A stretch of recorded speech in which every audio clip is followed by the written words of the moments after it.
아무튼 예. 성경으로 기도하기를 계속 했었는데, 특별히 에베소서로 잡았던 것은 에베소서가 교회에 관해서 이야기하고 있기 때문이고요. 우리가 에베소서를 잘 이해하게 되면 이 땅에서 교회로 서 있는 법을 알게 돼요. 오늘 특별히 에베소서 전체를 좀 정리하면서 세 가지 문장으로 에베소서를 정리할 거예요. 이게 사실 완벽한 정리는 아닐 거예요. 어떻게 성경을 세 가지 단어로 문장으로 정리하겠어요? 불가능한 이야기지만 핵심적인 세 가지 문장을 통해서 에베소서 전체의 내용을 정리하기를 원하고요. 우리가 이 세 가지 영역에 대해서 세워지게 되면요, 여러분들이 개인으로 존재하든지 단체로 존재하든지 이 땅에서 주님의 교회로서 정말 영향력 있는 사람들이 될 겁니다. 그리고 주의 길을 쫓아가는 사람이 될 거예요. 예수 그리스도 안에서 여러분들의 정체성이 명확해질 것이고요. 아멘이십니까? 여러분들의 모든 행함의 기준이 선악과를 따먹은 그 선악의 기준이 아니라 예수님의 십자가가 여러분들의 기준이 되실 거예요. 그리고 그 엄청난 높이의 그 거룩함의 기준을 여러분들이 힘으로 할 수 없을 텐데, 여러분들 안에 역사하시는 생명이신, 듣고 계세요? 나 혼자 괜히 흥분하고 있어요 지금. 그리스도의 능력으로 말미암아서 그것들을 감당하시게 될 겁니다. 뿐만 아니라 여러분들의 영적으로 주님이 부르신 영역에 똑바로 서게 되어서 하나님이 여러분들에게 그분의 이름 안에 있는 권세를 이렇게 주실 거예요. 주신다는 것은요, 예를 들어 이런 거예요. 주님이 허락해 주시면 이걸 이루어 주십시오, 이런 기도의 차원이 아니에요. 권세를 주신다는 건요, 완전히 이양된 거예요. 그래서 여러분, 예수님이 죽은 자를 살릴 때 제발 살려주십시오라고 간구하는 거 보신 적 있으세요? 진짜 없어요? 없어요. 진짜 없어요. 명령조로 말씀하셨어요. 명령하신 거예요. 왜 그랬을까요? 하나님이 그 아들에게 권한을 준 겁니다. 완전 주신 거예요. 빌려주셨다 표현, 이런 표현도 할 수 있겠지만 권한을 신뢰함으로 주셨어요. 여러분, 베드로가 죽은 자를 살린 사건이 어디 나오는지 아세요? 사도행전에 나오죠. 애니아라는 사람을 살리게 됩니다. 그때 어떻게 살렸을까요? 주님, 애니아를 구원해 주십시오, 이렇게 기도했나요? 그냥 애니아야 일어나라 이렇게 해서 딱 일으켰어요. 그냥 일어나는 겁니다. 신기하죠? 권한을 주신 거예요. 교회로서의 정체성을 여러분들이 가지게 되고, 이 에베소서 말씀을 따라서 우리가 제대로 주님의 교회로서 서게 될 때 하나님이 우리에게 부여하시는 놀라운 권한과 권위가 있습니다. 그러한 권한과 권위를 가지게 될 때 이걸 가지고 우리 맘대로 살아라, 네 원하는 것을 이루어라, 이건 인본주의잖아요. 이런 게 아니라 이 권한을 가지고 하나님의 나라를 모든 사람이 경험할 수 있도록 뜻이 하늘에서 이루어진 것 같이 이 땅에 풀어내는 역할을 하라고 주님이 우리를 부르셨다는 거예요. 그런 놀라운 진리들이 에베소서 안에 담겨 있고요. 우리가 오늘 그것을 요약하고 좀 정리하면서 알아봤으면 좋겠습니다. 그래서 여러분, 올해 가운데 올해를 마무리하면서 여러분들이 교회로서의 정체성을 가지게 되시기를 축복합니다.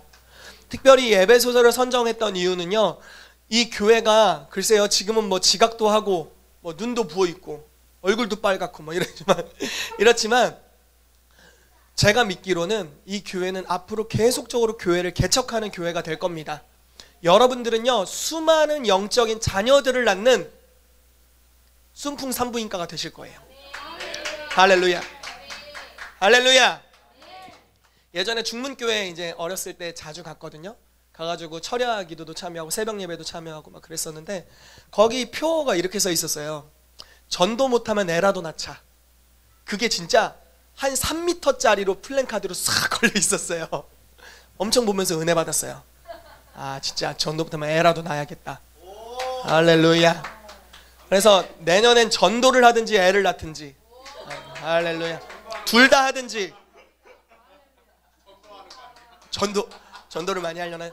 아, 정말 전도하고 싶어요. 애도 낳고 싶고요. 전도왕. 금반지 줍니까? 전도 많이 하면? 예, 전도하고 싶습니다. 너무 전도, 왜 여기로 갔는지 어떻게 여기로 가는지 모르겠는데, 제가 믿기는 이 교회는 또 여러분들은요 수많은 제자들을 키우는 사람들이 될 것입니다. 여러분들이 지금 여러분들을 어떻게 보시는지와 상관없이 주님이 여러분들을 보시는 관점이 정답이에요. 그렇기 때문에 여러분 온유도 그렇고 공유도 그렇고 시온이도 그렇고 재원이도 그렇고 수많은 제자를 양성하는 아이들이 될 거예요.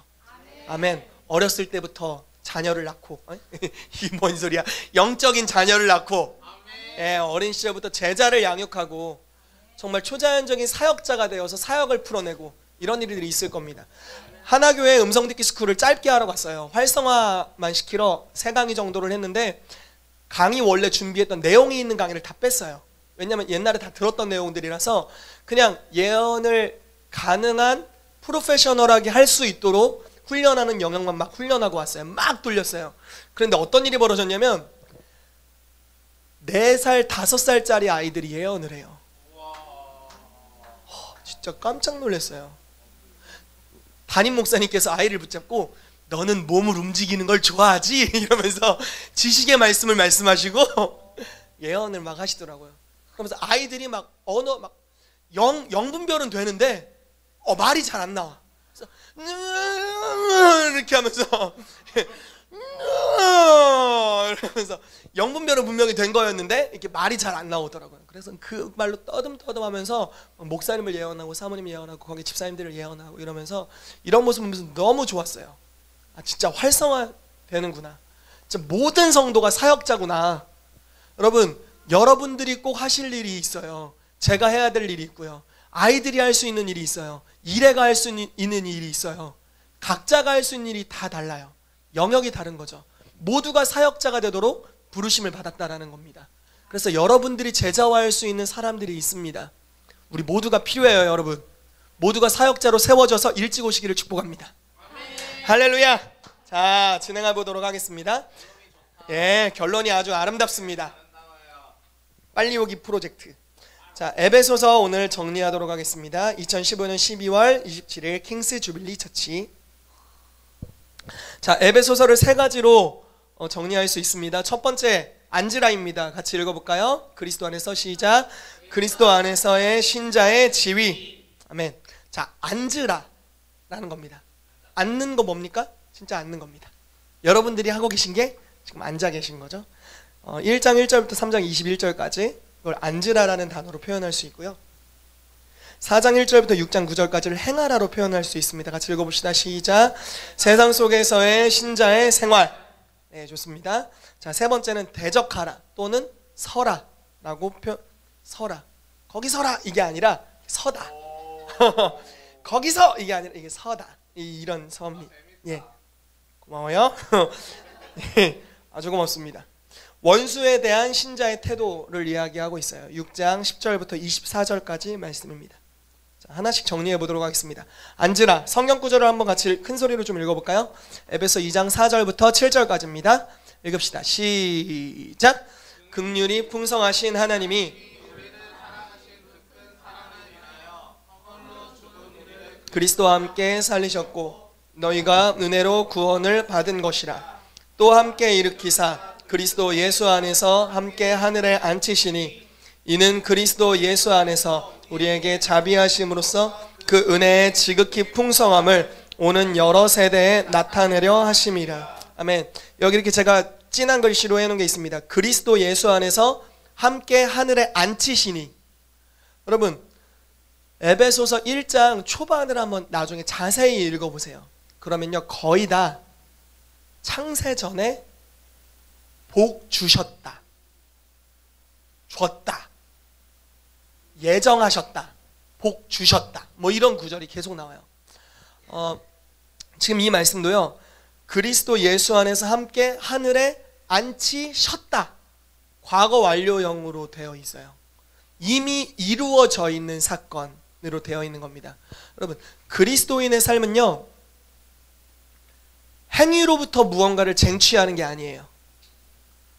앉아서 시작하는 겁니다. 카메라한테 죄송한데 앉아서 이렇게 시작하는 거예요. 처음 시작할 때부터 앉아 있는 거예요. 앉기를 잘해야 나중에 행할 수가 있어요. 만약에 자녀가 아빠와 엄마의 사랑을 받으려고 어마어마한 노력을 한다고 생각해 봅시다. 아버지, 저를 사랑해 주세요. 제가 막노동을 뛰어서 돈을 벌어오겠습니다. 하하하 하면서 막 돈을 벌어서 돈을 드릴 테니까 저를 사랑해 주십시오. 이게 건강한 자녀일까요? 뭔가 한쪽은 흐뭇할 거예요. 내 자식이 철이 들었구나 뭐 이런 생각이 있겠지만, 만약에 갓난아이가 그런다고 생각해 보세요. 그건 아니잖아요. 왜냐하면 우리는요, 어렸을 때부터 사람이라는 존재도 그렇고요, 항상 이미 부모님으로부터 주어진 걸로 시작해요. 여러분, 너무 또 공개해서 이야기하면 또 그럴까 싶은데, 우리 최 집사님 눈치 보이는데, 일에 핸드폰을 누가 사줬을까요? 일에 본인 돈으로 샀을까요? 알바 뛰어서? 부모님이 사주셨죠. 약정 하셔가지고 2년 약정을 통해 매번 이제 통장에서 카드로 돈이 나가실 거예요. 예. 최 집사님 표정이 뭐 다음 달 정도에 정미애 집사님 핸드폰 바꾸신다고 그러시는데 똑같은 비싼 걸로. 예. 집사님 저희도 바꿔요. 저희 LTG에서도.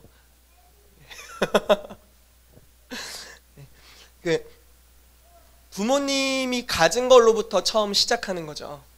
여러분, 처음 저의 사역은요, 아버지의 카드로부터 시작했어요.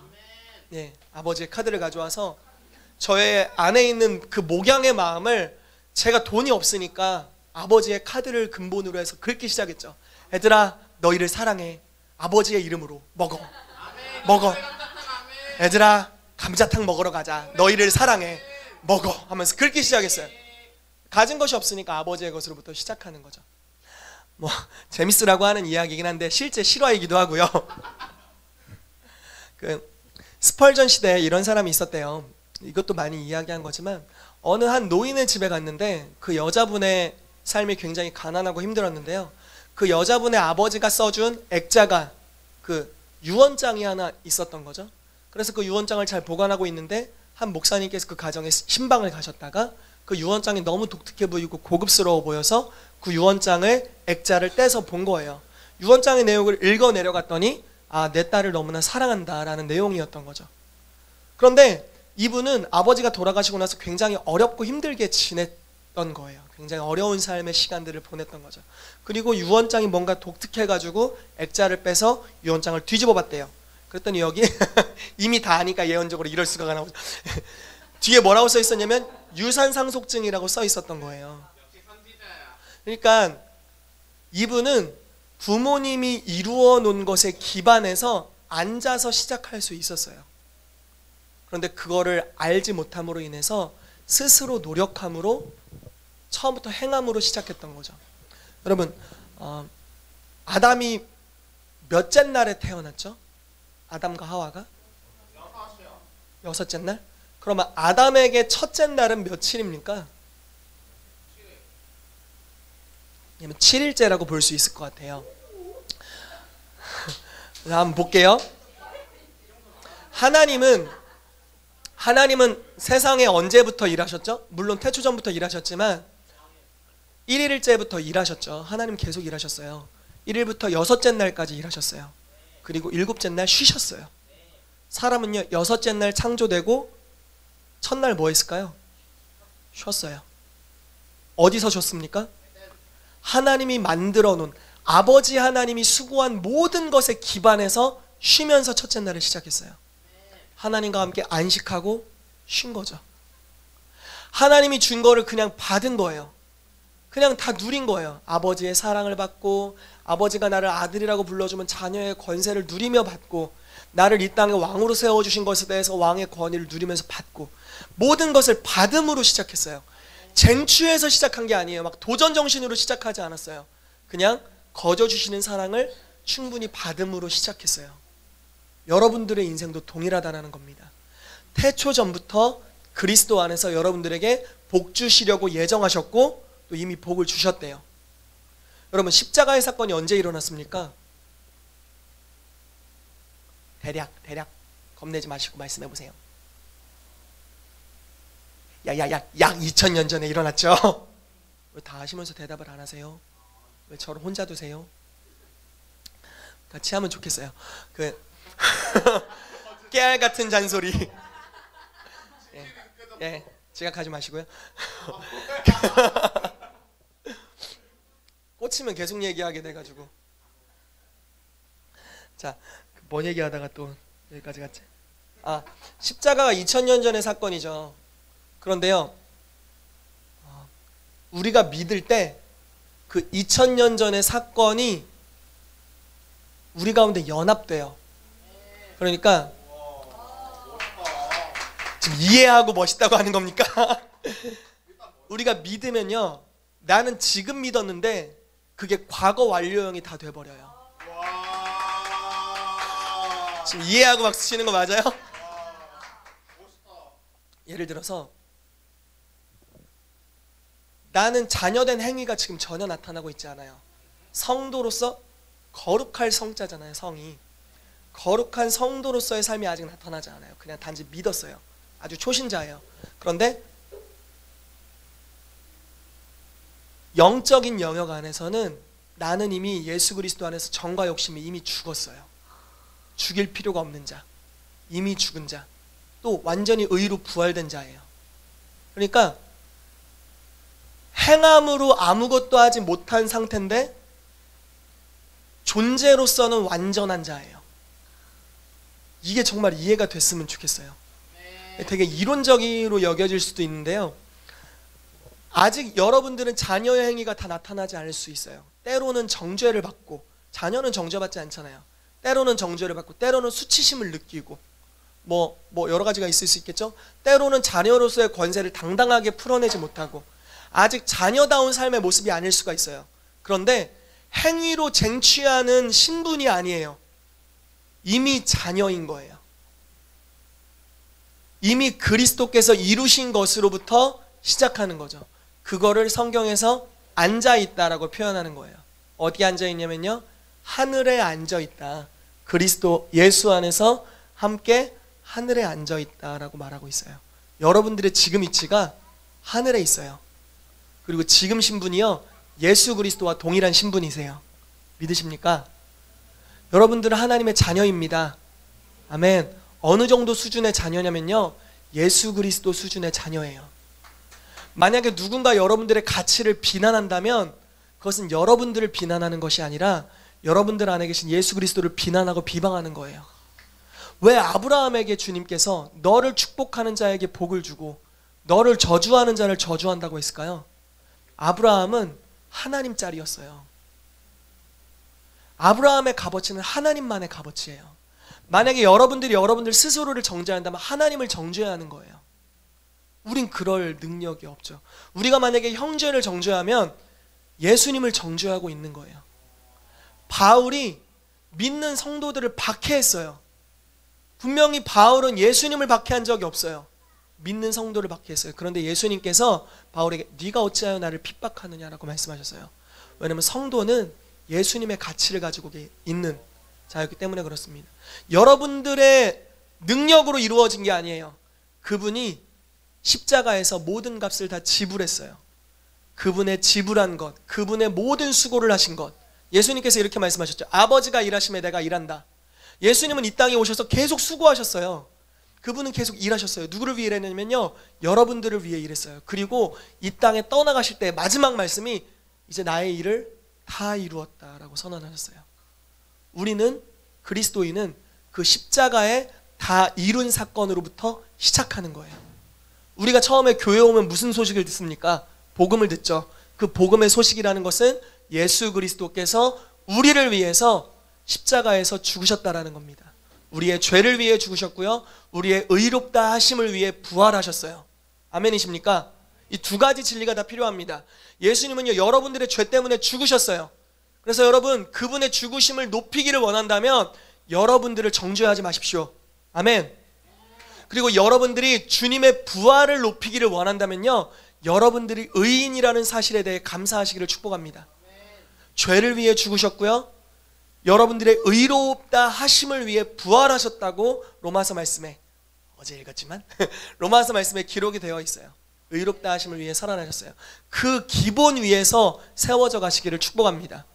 그럴 때 아무 정죄도 없이 여러분 기도할 때 한번 생각해 봅시다. 여러분들이 간절해서 주님이 응답하실까요? 아니면 여러분들이 받기에 합당한 존재이기 때문에 주님이 응답하실까요? 받기에 합당한 존재이기 때문에 응답하시죠. 여러분들이 성령의 세례를 받으신 것은 집회 분위기가 좋았기 때문입니까? 아니면 여러분들이 갈망했기 때문입니까? 아니면 여러분들이 받을 자격이 있는 존재로 그분이 수고하셨기 때문입니까? 근데 정말 그렇게 믿고 계세요? 좀 다르잖아요. 안 그런 경우 많잖아요. 여러분들이 이렇게 가볼까요? 방언을 받은 것은 좋은 영적 분위기 때문입니까? 아니면 여러분들이 너무 사모했기 때문입니까? 10년째 기도했기 때문입니까? 아니면 여러분들이 받을 자격이 되기 때문입니까? 받을 자격이 되기 때문입니다. 여러분 신분으로부터 시작하십시오. 이게 정말 많은 영역으로 갈 수 있어요. 여러분들이 오늘 치유받을 수 있는 건 좋은 영적 분위기 때문일까요? 말도 저러. 아니면 여러분들이 치유를 간절히 사모하기 때문일까요? 여러분 사모함 너무나 중요합니다. 갈망함은 아주 중요한 요소예요. 왜냐하면 마태복음 5장에 심령이 가난한 자들에게 천국이 저희 것이라고 하셨거든요. 그렇지만 성경에서는요 우선순위가 있어요. 더 중요한 진리가 있어요. 기도에 대한 응답의 이유는요 강청함도 있습니다. 그렇지만 더욱 근본적으로는 신분이에요. 존재예요. 존재. 신약 성도들은 그리스도께서 이루어 놓으신 일로부터 출발해요. 그래서 로마서 말씀에 이렇게 나와요. 자녀이면 또한 상속자 곧 그리스도와 함께한 상속자니 라고 나옵니다. 그 다음 말씀은 약간 부담스러워요. 그가 고난을 받으신 것처럼 너희도 고난을 받을 것이고 그가 영광을 받으신 것처럼 너희도 영광을 받게 될 것이다. 이렇게 나옵니다. 여러분이 자녀이면 여러분 자녀이세요? 네. 아멘. 그러면 여러분들은 뭐라고요? 상속자, 하나님의 상속자입니다. 그런데 누구와 같은 수준으로 받는 상속자라고요? 예수 그리스도와 함께 받는 상속자입니다. 왜냐하면 하늘에 함께 앉아 있거든요. 함께 앉아 있으므로 같은 수준이어야 돼요. 예수님이 이 땅에서 사용하셨던 권위와 여러분들이 사용할 수 있는 권위가 다르지 않아요. 물론 여러분들이 신이라는 건 아니에요. 뭐 신이라는 건 아닙니다. 우상 숭배하시라는 건 아니고요. 근데 만약에 우리가 누리는 수준이 예수님께서 이 땅에서 행하셨던 수준보다 그 이하라면 그것은 제대로 살고 있지 못한 거예요. 우리는 이루어 놓은 것 위에 세워져 갈 겁니다. 여러분들의 자녀가 여러분들보다 더 잘 살길 원하시죠? 어제 희훈이가 태어나지도 않는 제 자녀를 예언해 줬어요. 전우사님 자녀는 전우사님보다 잘 될 겁니다. 할렐루야. 아주 기뻤습니다. 질투하지 않아요. 질투 막 으아 어떻게 내 자식이 나보다 더 잘 될 수가 있어. 말도 안 되죠. 자녀가 부모보다 더 잘 되는 건 너무 좋은 거죠. 제 아버지 어머니께서 저한테 너 맨날 자니 맨날 놀고 먹니. 제가 사역하는 걸 놀고 먹는다고 생각하세요. 네.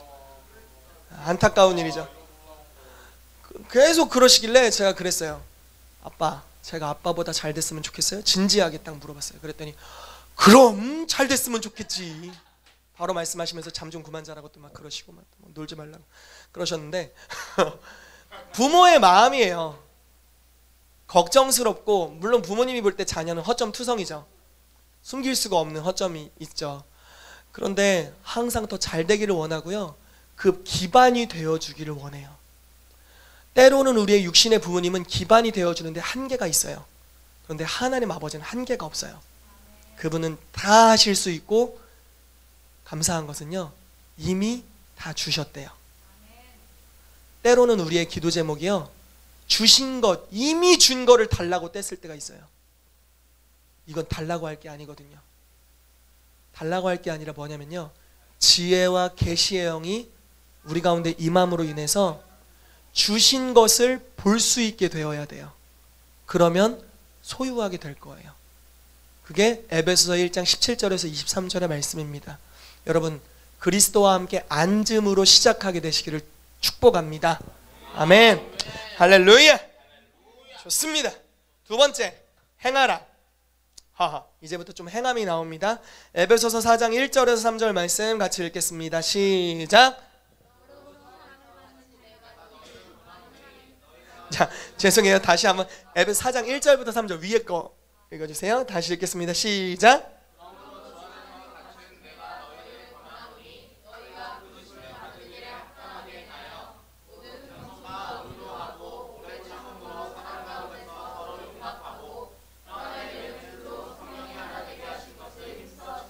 아멘. 자, 합당하게 행하여 라고 나옵니다. 5장 1, 2절 같이 한번 또 읽어볼게요. 시작. 사랑을 받는 자녀같이 너희는 하나님을 본받는 자가 되고 그리스도께서 너희를 사랑하신 것 같이 가운데서 행하라. 그는 우리를 위하여 자신을 버리사 향기로운 제물과 희생 제물로 하나님께 드리셨느니라. 아멘. 자, 여러분, 하나님이 우리 가운데 가르쳐 주시는, 듣고 계세요? 이 행함은 어느 정도 수준일까요?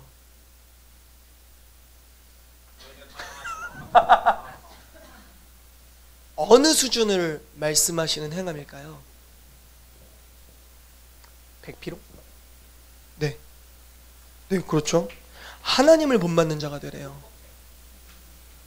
그리고 사랑의 수준이요, 그리스도께서 너희를 사랑하신 것 같이 너희도 사랑하래요. 마태복음에 보면 산상수훈이 있죠. 마태복음 5장부터 7장까지 특별히 이런 내용이 나와요. 누가 너희에게 오리를 함께 가고자 하면, 오리면 몇 미터입니까? 1, 2가 400m인가요? 맞나요? 2km? 오리면 2km인가요? 아, 맞죠. 1, 2가 400m 맞네요. 예, 오리면 2km예요. 2km를 누가 가자고 하면, 이게 그 당시 로마 법이었어요. 로마 사람이 아무나 데리고, 왜냐면 정복자니까, 일로 와봐, 내 짐 좀 주고 오리 좀 가자, 이러면 오리까지 갈 수 있는 게 법이었어요. 2km를 가지. 그 예수님의 십자가를 대신 지었던 시몬이라는 사람이 있는데, 구레네 사람 시몬인가요? 예, 그 사람이 십자가를 대신 지었던 이유가 그 법입니다. 그러니까 로마 사람이 짐 지으면 지어야 됐던. 근데 예수님이 오리를 가자고 하면, 오리 정도 부당한 요구일 수도 있죠. 식민지로 피해받는 백성에게 굉장히 억울한 일일 수 있는데 10리까지 가라. 하나님의 수준은 알다가도 모르겠습니다. 예, 너희가 너희를 사랑하는 자들에게만 인사하고 문안하고 안녕하세요, 지드라스테브이체 스파시바 이렇게 하면은 무슨 유익이 있느냐? 악인들도 이처럼 한다. 그런데 너희는 너희를 까다롭게 하는 자들에게까지, 너희를 원수처럼 대하는 자들에게까지 문안해야 된다. 너희를 핍박하는 자들을 위해서 기도하고, 할렐루야.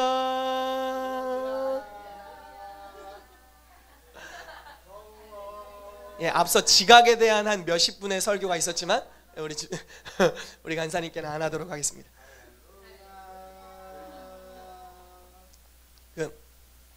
또 뭔 얘기하다 여기로 갔지? 오리. 핍박하는 자를 위해 기도하고 원수를 사랑하라라고 말씀하셨어요. 여러분, 여러분들한테 잘 못하는 사람 주변에 있어요, 없어요? 많아요. 너무 많아요. 싸가지 없는 것들, 나쁜 것들, 어떻게 그럴 수가? 여러분, 자, 이게 만약에 우리가 교회에만 숨어 있다면 그닥 없어요. 근데 교회에만 계속 있다 보면 생겨요. 왜냐하면 좋은 사람들만 보면 또 그 안에서 나름대로 선악을 분별하는 기준이 생겨가지고 막 분별력이 자기는 굉장히 수준 높아지는 줄 아는데, 알고 보면 용납하는 기준이 굉장히 협소해져요. 그래서 이렇게 판단하고 저렇게 판단하면서 또 어쨌든 원수가 생겨요. 참 별로죠. 어쨌든 우리가 나가서 나를 함부로 대하는 사람들이 있는 장소까지 가야 되는데요. 있죠. 많이 있어요.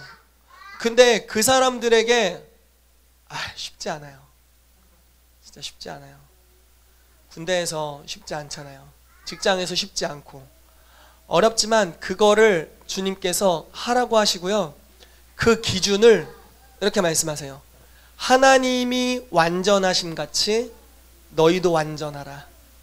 이게 행함의 기준이에요. 참 대단하지 않나요? 우리의 사랑의 기준은요, 예를 들어 이런 거예요. 제가 어렸을 때는 이제 성경을 알고 세상을 몰랐어요. 그러니까 아주 초자연적인 일들이 벌어져요. 뭐냐면 나를 미워하는 사람도 사랑해야 된다는 걸 알아요. 법적으로 어떻게 대응해서 이놈을 어떻게 해야겠다는 게 지식이 없어요. 그냥 성경만 알아요. 아, 사랑해야 되는구나. 아, 그래도 용서해야 되는구나. 그래서 막 나에게 함부로 대해도 용서하고 사랑하고 용서하고 이런 것들을 계속했어요. 그런데 나이가 조금씩 생기면서 법을 알아요.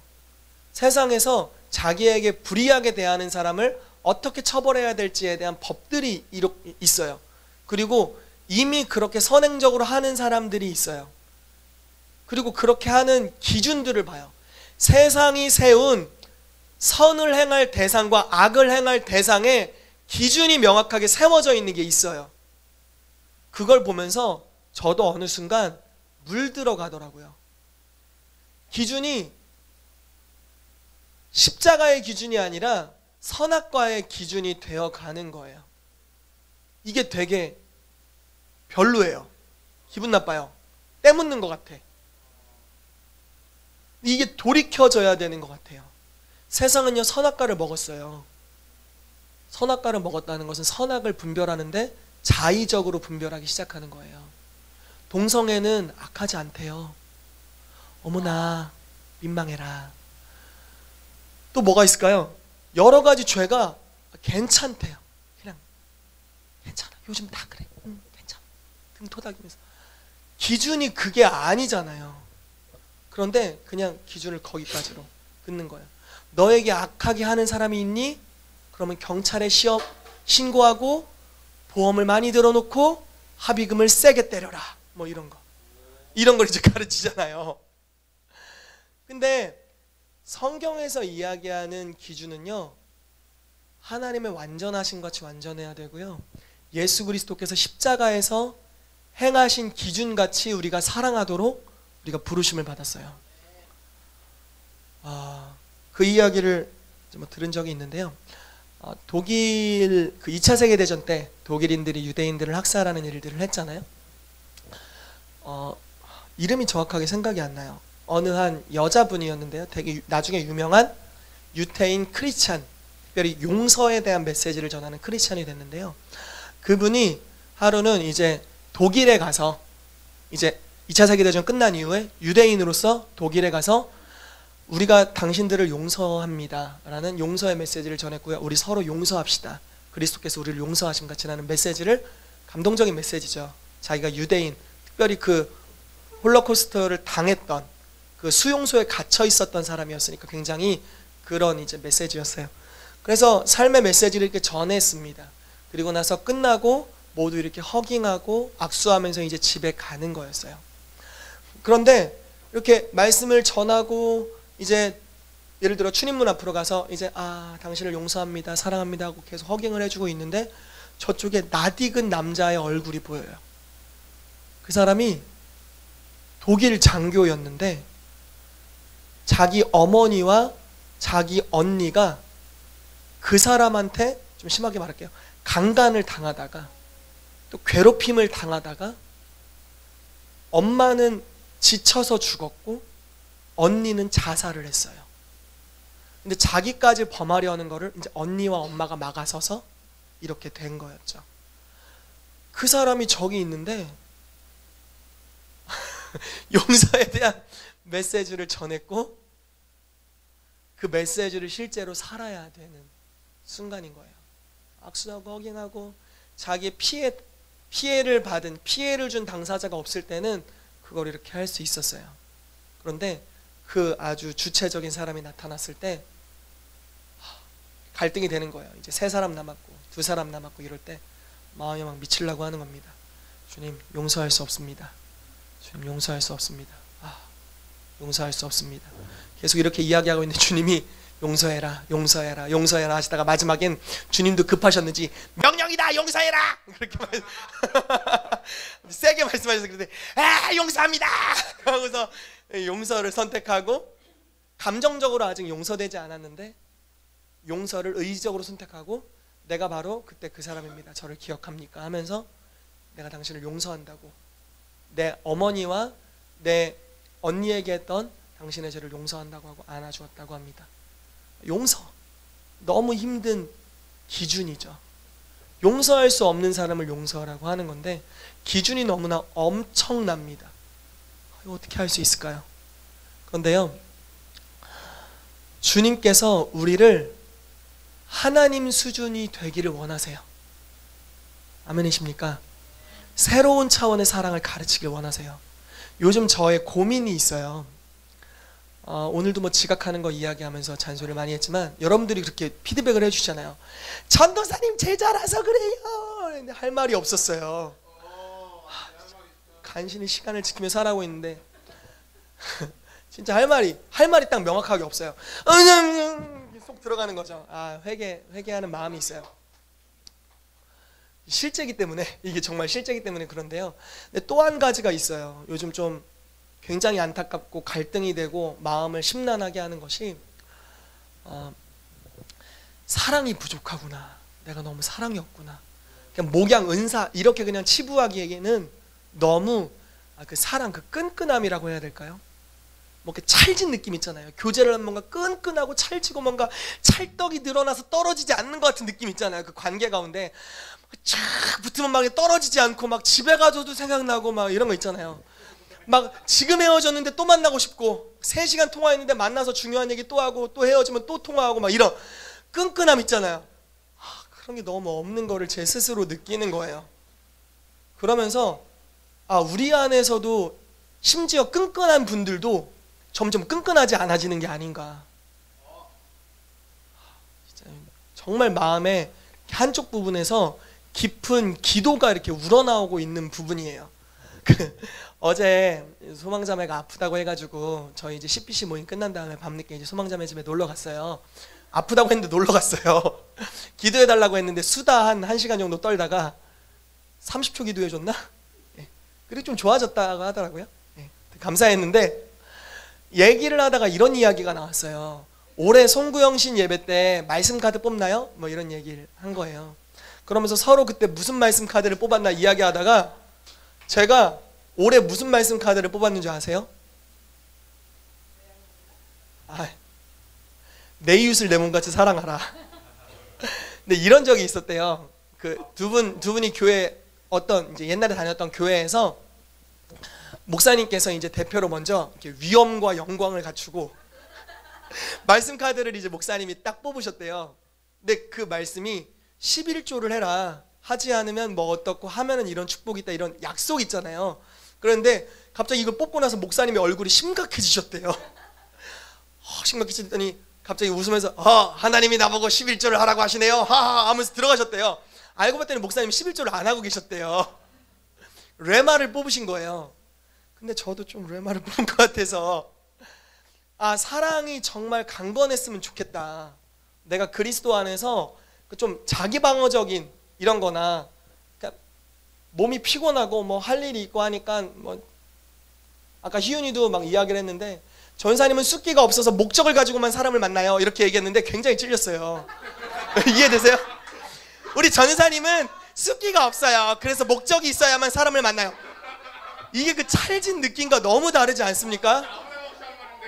진짜 아무 생각 없이 레마를 던져가지고 이 나단 같은 선지자가 제 마음을 후벼 파고, 희태가 들어라, 목적을 가지고 만나지 말고 찰지게.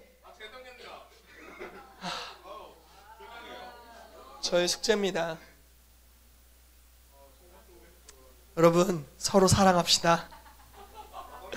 다시 한번 말씀드립니다. 우리 사랑했으면 좋겠습니다. 우리의 사랑의 기준이 그리스도께서 우리를 사랑하신 만큼, 하나님이 불의한 자들에게까지도 여전히 비를 내려주시는 것 같이, 햇빛을 비춰주시는 것 같이, 우리도 여전히 우리에게 함부로 하는 사람들에게까지, 우리에게 잘하는 사람들뿐만 아니라요, 그런 사람들에게까지 사랑을 나타내는 저와 여러분들 되시기를 정말 축복합니다. 아멘. 우리로는 할 수 없지만 우리 안에 계신 그리스도께서 그것을 하게 해주실 것입니다. 여러분들이 만약에 앉아있는 영역으로부터 시작한다면 그것들이 가능케 될 것입니다. 아멘. 마지막으로 같이 보겠습니다. 대적하라. 설화입니다.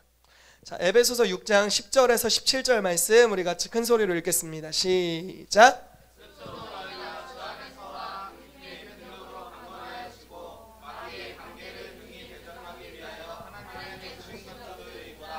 우리의 씨름은 혈과 육을 상대하는 것이 아니요 통치자들과 권세들과 이 어둠의 세상 주관자들과 하늘에 있는 악의 영들을 상대함이라. 그러므로 하나님의 전신갑주를 취하라. 이는 악한 날에 너희가 능히 대적하고 모든 일을 행한 후에 서기 위함이라. 그런즉 서서 진리로 너희 허리띠를 띠고 의의 호심경을 붙이고 평안의 복음에 준비한 것으로 신을 신고 믿음의 방패를 가지고 이로써 능히 악한 자의 모든 불화살을 소멸하고 구원의 투구와 성령의 곰 곧 하나님의 말씀을 가지라. 아멘. 자, 13절 말씀에 보면요, 대적하고와 서기 위함이라, 이 부분을 좀 진한 색으로 해놨습니다. 여기서 대적하고라는 이 단어는요, 사실은 서다라는 단어입니다. 서 있다라는 단어의 스탠드를 말하고 있는 거고요, 뒤에도 서다라는 단어를 쓰고 있어요. 글쎄요, 한국어 번역을 왜 이렇게 했는지 모르겠어요. 좀 의미를 이해하기 쉽게 하려고 했는지, 어쨌든 둘 다 서다라는 단어입니다. 전신갑주를 취하라. 이는 악한 날에 너희가 능히 서고 모든 일을 행한 후에 서기 위함이라. 이게 제대로 된 번역이라고 볼 수 있습니다. 사단과의 영적 전쟁을 한다는 개념을 여러분 어떻게 보십니까? 예를 들어 적군의 진영이 여기 있어요. 적군의 땅에 있습니다. 그러면은 영적 전쟁을 하려면 보통 어떤 느낌이 있어야 될까요? 서다가 아니잖아요. 가다, 찌르다, 때리다, 뭐 후리다, 뭐 여러 가지가 있겠죠. 이런 거여야 되는데 성경은 신자의 영적 전쟁을 가리켜서 서다라고 표현을 하고 있대요. 잘 서 있으면 그게 이기는 거래요. 이게 되게 수동적이거든요. 왜 그럴까요? 자, 이렇게 표현을 해보죠. 이스라엘 백성이 가나안 땅을 약속받았어요. 그리고 여호수아가 그 땅에 들어갔어요. 그 땅에서 영적 전쟁할 때 여호수아가 가졌던 개념이 어떤 것이었는지 한번 추측을 해보는 거예요. 여호수아는 먼저 이렇게 믿었어요. 자기가 정탐꾼이었을 때 갈렙과 여호수아가 이렇게 고백해요. 백성들아 두려워하지 말라. 하나님이 가나안 땅을 이미 너희에게 주셨느니라. 줬대요. 이미 과거 완료입니다. 주셨느니라. 저들의 신은 저들을 떠났지만 여호와께서는 우리와 함께 하시느니라 라고 고백하고 있어요. 땅을 취하러 가는데 그 땅을 이미 하나님이 주셨다는 개념으로 생각하고 있어요. 자, 볼게요. 이렇게 해볼까요? 하나 예를 간단하게 들어드리고 좀 이 설명을 하면 여러분들이 이해가 될 것 같아요. 개념 이해가 굉장히 중요한데, 우간다 부흥의 소식이에요. 아주 단순하게 이야기할게요. 우간다가 되게 악독한 통치자 시절이 있었어요. 그리고 반정부군이 있었어요. 맨날 싸웠어요. 그러니까 사람들이요, 동네를 가면 남자들은 거의 팔 잘려 있고 다리 잘려 있고, 아이들도 팔 잘려 있고 다리 잘려. 왜냐면 쥐레를 밟다가 다 터져가지고 거의 막 제대로 된 사람이 없었어요. 그리고 인간성이 얼마나 피폐했는지, 예를 들어 정부군이든 반정부군이든 이렇게 통행하는 사람에게 통행료를 받는데, 예를 들어 이렇게 하는 거예요. 엄마가 애를 안고 통행을 하고 있어요. 통행료를 받아요. 신분증 좀 봅시다. 통행료 주세요. 이렇게 하는데 아이는 신분증이 없잖아요. 아이는 신분증이 없어? 그럼 아이는 이쪽으로 주셔야겠네 하고 아이를 뺏어갔어요. 그리고 공중에 던져버려요. 그리고 총에 그 당시 칼 끼는 거 있죠. 한국에도 이거 하잖아요. 칼로 이렇게 푹. 이게 비일비재하게 일어났던 사건이었어요. 그럼 지나가면 여기 시체 쓰레기들, 시체가 산을 이루고, 예전에 우간다에서 왔던, 저희 교회에 왔었던 자매가 한 명 있었어요. 크리스틴이라는 자매가 있었는데, 그 자매가 우간다의 어떤 실상을 보여주는데 정말 다 잘려 있어요. 다 잘렸어요. 정상적인 사람이 거의 없을 정도로 그렇게 피폐했었습니다. 그런데요, 교회 지도자들이 교회에서 예배를 드리는데, 교회도 핍박을 받는데, 예를 들어 이렇게 예배를 드리고 있는데 반정부군이 와서 한번 이런 적이 있었대요. 예를 들어 제가 여기서 설교를 하고 있는 거예요.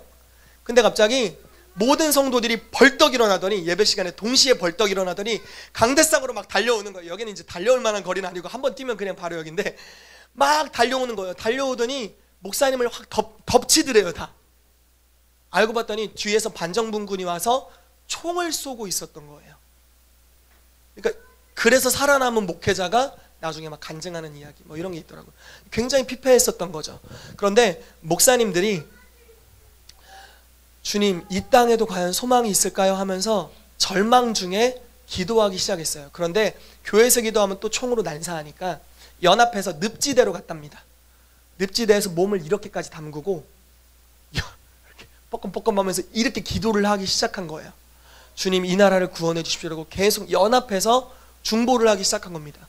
중보가 무르익을 어느 즈음에 나라에 어떤 큰 소식이 일어났는데 뭐였냐면요, 그 나라에서 가장 유명한 무당 하나가 있었는데 무당이 죽었어요.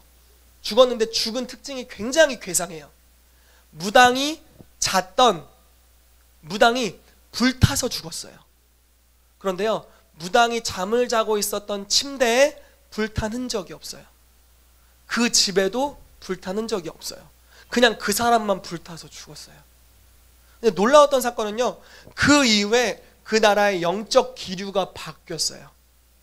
이게 영적 전쟁이에요. 이게 높은 차원의 영적 전쟁입니다. 영적인 견고한진이 깨지면 갑자기 기류가 바뀌면서 부흥이 오는 거예요. 그때부터 목사님들이 밖에 나가 복음을 전파하는데요, 교회를 세우면 한 달인가 두 달이면 2,000명, 3,000명이 됐대요. 사람들이 교회로 달려 나왔대요. 복음을 전하면 회심하고 전하면 회심하고 전하면 회심하고. 그 나라 국민의 4분의 1이 에이즈 환자였답니다. 하나 둘 셋 넷, 이 중에 한 명은 에이즈. 하나 둘 셋 넷, 이 중에 한 명은 에이즈. 그런데요, 에이즈가 초자연적인 치유로 말미암아 치유되기 시작했어요. 뭐 여기는, 이 나라는 할 얘기가 아주 많은, 아주 부흥의 어떤 견본과도 같은 중요한 나라인데요, 그래서 그런 치유가 일어나면서 부흥이 일어나게 됐어요. 이게 어떻게 찾아오게 됐냐면 목회자들의 기도를 통해서 영적인 배후의 역사하는, 여기 말하는 하늘에 있는 악의 영들이 무너지게 되면서 추수가 일어나게 된 겁니다. 여러분, 이 도시의 영적인 추수가 오기 위해서는요, 이 도시의 역사하는 영이 깨지면, 끊어지면, 그래서 하늘이 열리게 되면 놀라운 추수들이 일어나게 될 거예요. 이게 이 도시에 있을 추수의 내용이 될 겁니다. 그런데요, 여러분, 하나님께서 우리에게 서다라는 개념을 가르치길 원하세요. 현실로는, 그냥 우리가 보이는 영적인 현실적인 감각으로는요, 이 도시를, 이 나라를 하나님이 다스린 것 같지 않은 느낌이 있을 수 있어요. 아, 우리가 치열하게 싸워야 돼. 7 영역으로 가서 7산을 정복해야지. 연예계로 가고 정치계로 가고 가정으로 가서 나는 지금 아무것도 못하지만 그래도 가봐야겠어. 약간 뭔가 이미 정복자로서 서 있는 것보다는 도전하는 자, 이제 몇 명의 군사들을 이끌고 지쳐서 간신히 한번 전쟁에 부르는 자, 이런 이미지를 가지기 쉽다는 거예요. 그런데요, 지금 에베소서 6장에 말하는 영적 전쟁의 원리는 서다예요. 정복자로 서라. 그 땅의 소유권이 사단에게 있지 않고 너에게 있다. 그러니까 너는 이 땅에서 스스로를 정복자로 여기고 저 불법을 향해서 명령하고 대적하라 라고 말씀하시는 거예요. 여러분, 야고보서에 보면요, 이렇게 나와 있어요. 사단을 피하라? 아니고요, 사단을 대적하라. 그리하면 너희를 피하리라. 사단이 역사하면 성도들아 피하라. 그러면 피하리라. 이런 말씀은 없어요. 이해되십니까? 마귀를 대적하라. 그래야 하면 너희를 피하리라 라고 나와 있는 거예요. 능력 대결이 아니에요. 이건 법적 싸움입니다.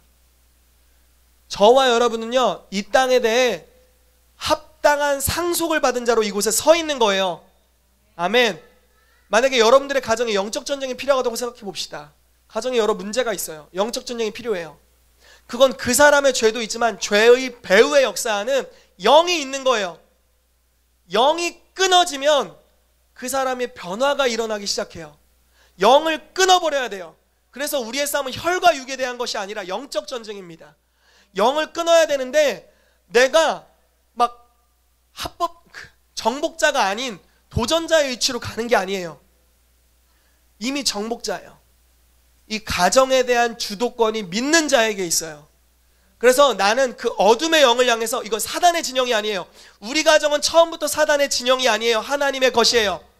은도 내 것, 금도 내 것, 모든 소유가 다 하나님으로부터 창조됐고 하나님이 소유권을 갖고 계세요. 그리고 믿는 자에게 그것을 상속해 주셨어요. 그래서 앉은 위치부터 시작하라는 거예요. 그래서 그곳에 서서 대적하라는 겁니다. 이 가정은 하나님이 나에게 주셨다. 예수 이름으로 어둠아 떠나라 라고 선언하면 떠나야 되는 겁니다. 대적하라, 그리하면 너희를 피하리라 라고 말씀하고 있는 거예요. 여러분들의 서신 자리에서 정복자로 서게 되시기를 축복합니다. 아멘. 여러분들이 어디를 갔든지 막 영적으로 눌려, 막 영이 몰려와, 무서워, 눌리지 마세요. 여러분들이 거기 침입자가 아니에요. 여러분들은 정복자예요. 그곳에 왕으로 세워져 있는 거예요.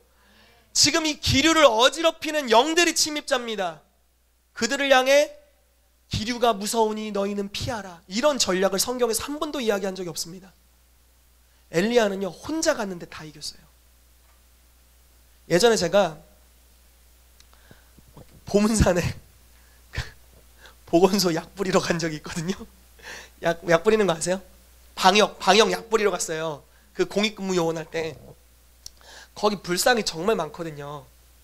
그래서 막 가면 머리 아프고 그런 거예요. 그래서 영이 예민할 때니까 감성도 예민하고 그랬는데 웃기라고 했는데 하나도 안 웃기네. 예. 그랬는데 하루는 하나님이 이런 담대함을 주시는 거예요. 엘리야는 1대 750인가 850이었는데도 이겼다. 하나님의 믿음으로 반응하는 한 사람만 있다면 하나님은 어떠한 큰 대적도 충분히 이기실 수 있다 하는 어떤 믿음을 주신 적이 있어요. 이게 바로 서다의 개념인 것 같아요. 정복자로서 어디든지 가는 거예요.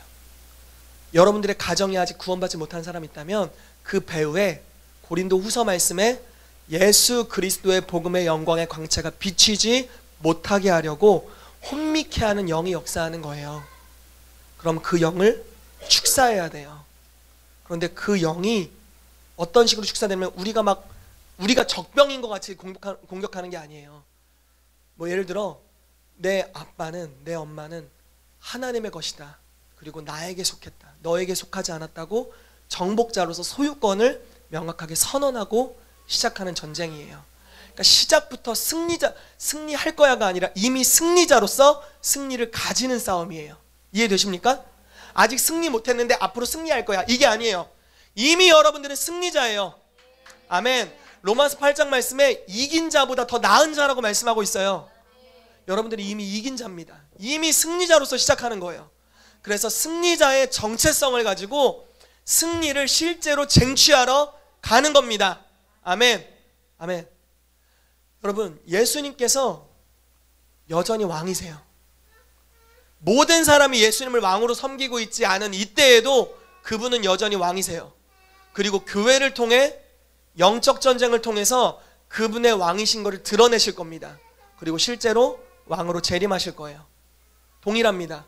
여러분들도 왕의 정체성을 가지고 계십시오. 여러분들도 승리자와 정복자로서의 정체성을 갖게 되시기를 정말 축복합니다. 서서 싸우시면 됩니다.